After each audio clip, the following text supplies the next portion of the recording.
So this week started off as any other week, but we once again found ourselves confronting the relentless wrath of Mother Nature. Just months after we had valiantly fought off a devastating fire that claimed about 90% of our property, another ferocious blaze threatened to engulf our world. But I'll talk more about that later. We chose this remote way of life to escape the hustle and bustle of the city and to live in harmony with nature. This farm, Chimney Creek Farm, is our pride and joy, an oasis amidst the sprawling, rugged Australian wilderness. So at the start of our week, it was all about watching our sunflower seeds and our seedlings spring out of the ground. I'm super excited to see them grow and bloom those beautiful yellow flowers. And we were so happy to see that some of our plants that had died off in the winter were growing back and looking really healthy. But the main project that we had to do was to transplant this olive tree from the pot into a hole in the ground. So if any of you have watched our previous videos of transplanting our avocado tree into the ground, we had a lot of trouble with that. But the avocado tree is still surviving, so we're pretty excited about that. Look how it's coming back to life down there. So Eli had pre-dug the hole for the olive tree to go into, so we just got some of the soil that we had delivered to go in the hole to help the tree have loose soil around its roots so it could grow and expand. So Paul's just going to put the olive tree into the ground, and we're going to put some chicken wire around it to protect it from the wildlife. So Paul's just giving it a little bit of a water there to make sure it's got enough moisture in there for the roots to have plenty of space to expand and grow.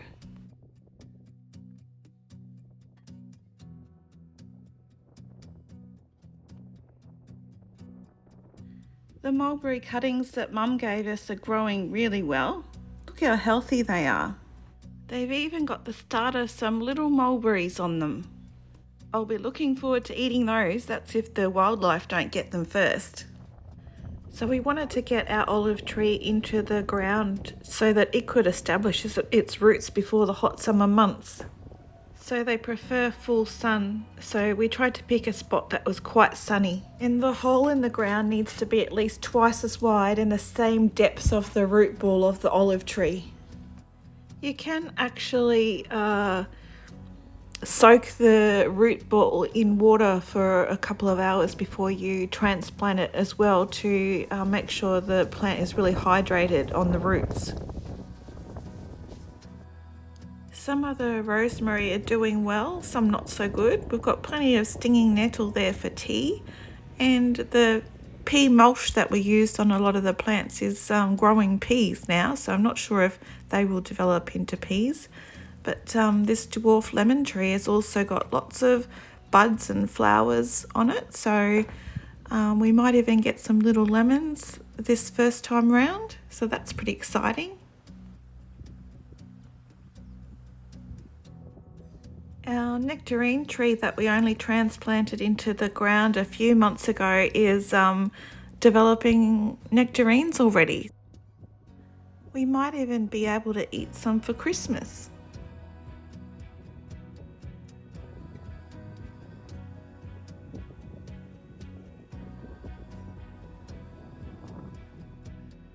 Look at the beautiful pink blossoms of this crabapple tree that we also transplanted into the ground a few months ago. I'm so excited to have these hot pink blossoms illuminate the landscape every spring. And our plum tree doesn't have any beautiful flowers just yet, but it's looking very, very healthy, so we're very happy with that. It's got some new growth there on the top.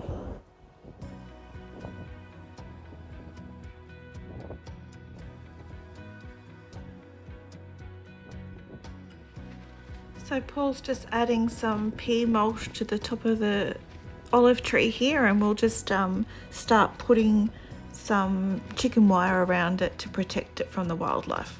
So So the mulch helps it retain moisture and also suppresses weeds. You're meant to leave a gap around the trunk to prevent the moisture from touching the tree's base. It will need to be watered regularly during the first year. So just a bit of an update on my health as well. A few weeks back I had to go and have an MRI done on my back due to some pain I was having, and they found that I've got severe narrowing in the left lateral recess and compromise of the traversing left L5 nerve root, and part of a disc herniation situation. But they also found that I have mild lateral curvature convex to the left, and also facet joint arthropathy, which I think might be something to do with early onset of arthritis, rheumatoid arthritis or osteoarthritis or something like that. I'm not really sure, but yeah, it's been fun, and now I'm on pain medication to help with that. So I also have to have a cortisone injection in my spine under a CT scan soon. Our nasturtiums that we planted a couple of months back are flowering now, which is nice. And we have a little friend that's come to visit us, wants to nibble on our grass close to our shed. This one seems to be either a very small kangaroo or most likely a wallaby. And the difference between kangaroos and wallabies is usually size is one thing. So the wallabies are usually a lot smaller, and kangaroos are known for their powerful hind legs and for hopping long distances at high speeds, and the wallabies are more secretive and often solitary or in a small group, and kangaroos have longer legs usually, while typically wallabies will have shorter legs in proportion to their body size. And kangaroos are more likely to be found in the open grassland regions, while wallabies tend to inhabit forested or densely vegetated areas, which provide them with cover and protection. And wallabies are just more loners. This one doesn't even seem to be very scared or worried about us standing right here. If anyone knows what kind of wallaby this is, let us know in the comments below. Still munching away. They'll get to all our herbs and veggies if we're not careful.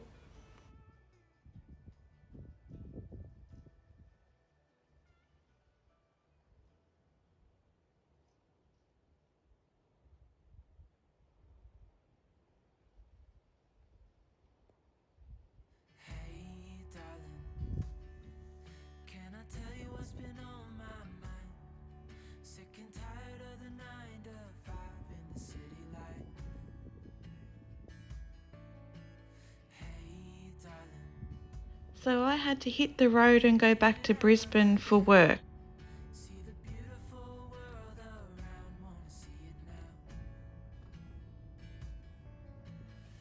Paul cared for the olive tree that we just recently transplanted into the ground, and the olive tree is loving it in its new position, and it started flowering as well.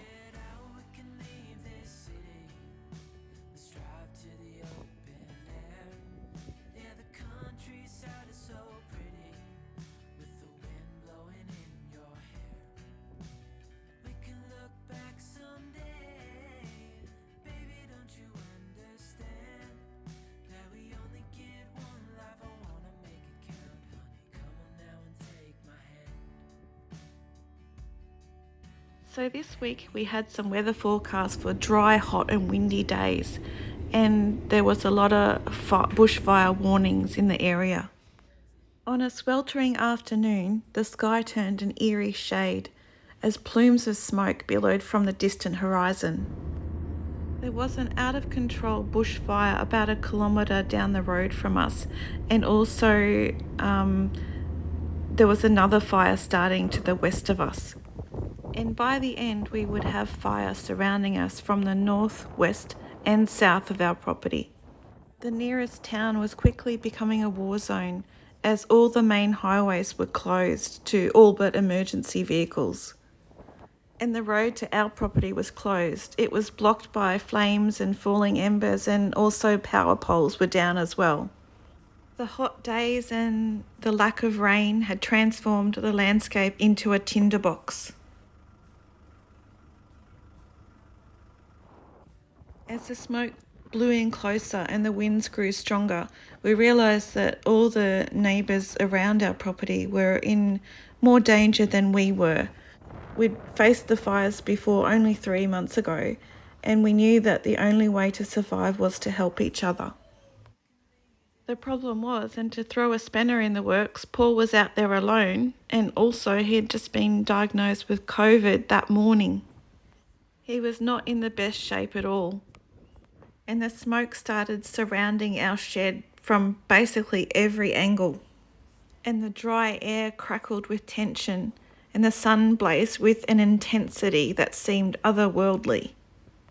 And Paul knew that it was only a matter of time.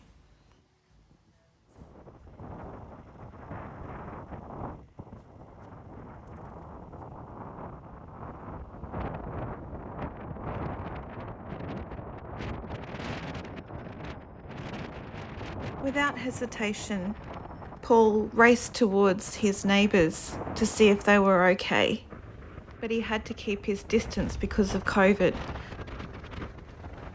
The wind howled like a vengeful spirit.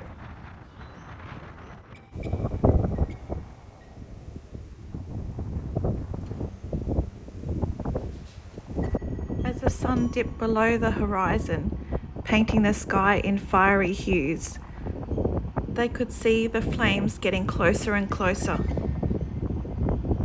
The flames seemed more malevolent, more relentless. The night ahead is going to be long and treacherous. And the combined efforts of the neighbours were no match for the furious flames. They fought tooth and nail, spraying water and using buckets and rags and things to try to put the fire out before it got to our neighbour's property. And hours turned into eternity as they battled the monstrous blaze, their faces etched with exhaustion and determination. That night there were fires surrounding the whole town, and we were glad to see that the emergency services had turned up to help them. Emergency services from all the other surrounding areas had to come in and help as well.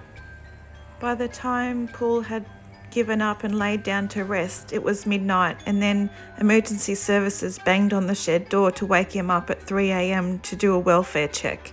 He was exhausted, and so were the weary firefighters. The next morning, this is what Paul awoke to. During the light of the dawn, the fires seemed to be relenting, and smoke hung heavy in the air, a silent testament to the fight that had taken place. The kangaroos and the birds and the wildlife were jumping all over the place, not knowing where to go. The landscape was a smouldering war zone of charred trees and blackened earth.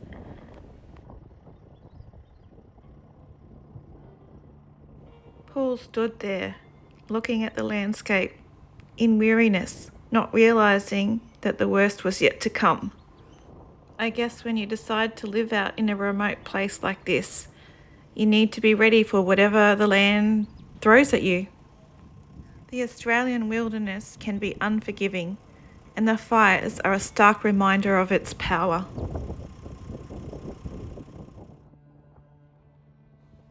The wind carried with it an eerie, foreboding whisper. This is taken from our driveway, so the fire came very close to our property.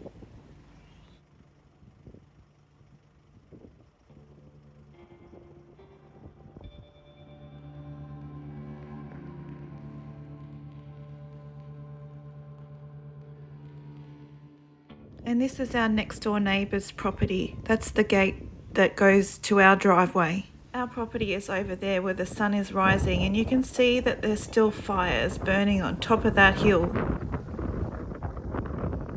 And the wind is still pushing it hard.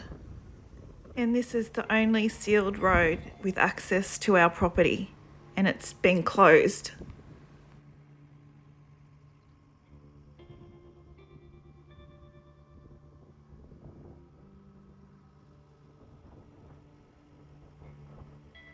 Paul had to go into town to support an elderly lady with dementia who also had COVID, so there was no way that we could not continue providing supports. So Paul had to take a different way around to town. Embers and smoke filled the air, making it difficult to breathe, but there was no time for exhaustion. There's the power pole down on the road. They ended up having to replace 3 power poles along the road.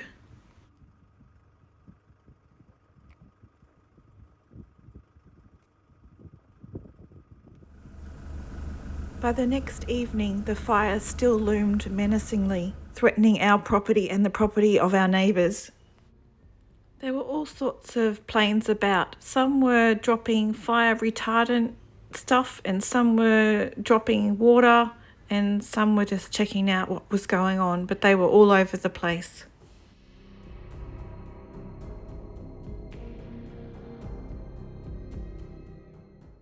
And as the evening fell, the fire grew closer. This time it was coming in from over the ranges behind us from the south. Everyone, including Paul, because of his COVID, had been pushed to their physical and emotional limits as they worked side by side the night before to protect their world. And the moon cast an eerie glow over the desolation.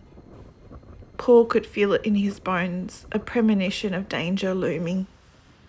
Our neighbours' property in the north and the west and now the south have been completely burned. Luckily, the residents of our next door neighbours was able to be saved, but everything was just going up in smoke all around us. We knew that it was bushfire season, but because we had a massive fire on our property only 3 months ago, we never anticipated the devastation that was about to unfold. This hill here is partly our property, so this is our property on fire now. Paul had been FaceTiming me the whole time, and I felt a knot of anxiety tightening in my chest.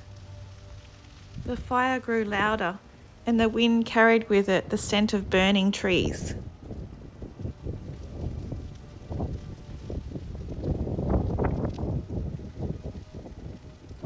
Paul stood for a second night watching in disbelief, and the birds in the skies didn't know where to fly. The flames leapt from tree to tree, devouring the parched landscape, driven by the relentless gusts of wind. The fire was drawing closer to the shed, and the world outside had transformed into an otherworldly landscape of glowing embers and rolling smoke. My heart was aching for any of the wildlife out there, and we had heard rumours that the people that lived on the top of the ridge had had their house burned down. This fire was massive. It was unrelentless and terrifying. We had seen on the fire alerts that all the fires to the north, west and south had all joined together, so it was basically one big ring around us.